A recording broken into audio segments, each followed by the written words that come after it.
The problem with Kate Forbes is her illiberal social agenda, or rather not hers, but the illiberal social agenda advanced by her church.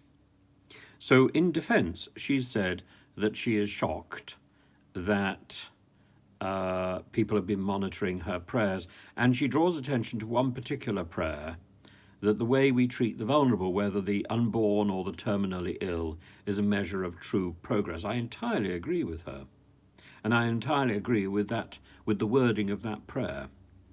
But it is mild. It's a straw man, it's a paper tiger, and it's not exactly what the issue is about. The issue is about a church which imposes an extremely illiberal interpretation of biblical texts on its members, and the language that it uses in imposing those texts is uncompromising.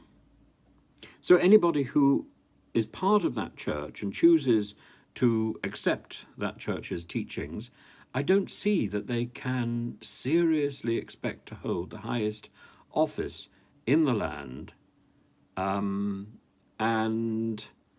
expect that not to be challenged. Of course it's being challenged.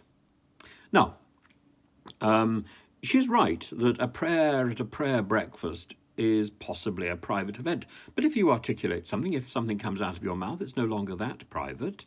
It's in a private setting. But if you have said it, then it's public record. And she needs to accept that. Anything that she says can be public record.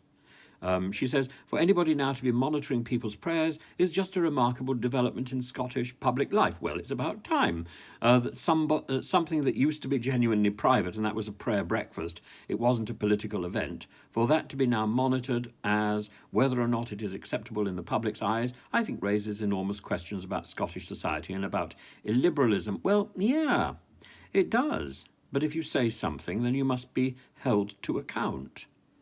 And if the prayers that you are using are prayers that you somehow devise for yourself, if these aren't some sort of repeated mantras, then you must explain yourself. Because these are words. Words have meaning, and words presumably point to some basic sense. Now, in contrast, Humza Yousaf has made it quite clear, for example, that he supports a position on gay marriage. He supports gay marriage, and he supports the gender identification law which is going through, the gender reforms, the controversial gender reforms. He supports them as a practicing and serious Muslim. So that is the marked difference between the two. Mr. Yousaf is able to put his religious beliefs, his sincere religious beliefs, on one side and his political beliefs on the other. Now, I don't subscribe to the idea, actually, that religion is something entirely private. I think it is a public statement, and I think it should inform one's political life. But I think not in a very specific way.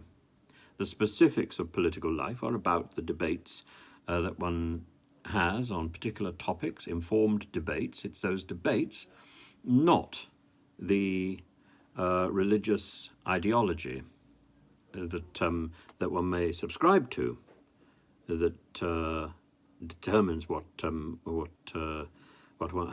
way one votes. There are some things which are a matter of conscience, I suppose, but essentially, we agree on a social norm, and I think the Free Church of Scotland falls below that agreement. I think it's fundamentally wrong, and I think that needs to be called out. On gay marriage, Kate Forbes has said, well, she's basically the same as Angela Merkel. I don't understand how that can be so. Angela Merkel voted against gay marriage, but when it was introduced, she accepted it. Andrea Leadsom voted against it, but now it's introduced, she accepts it, I presume.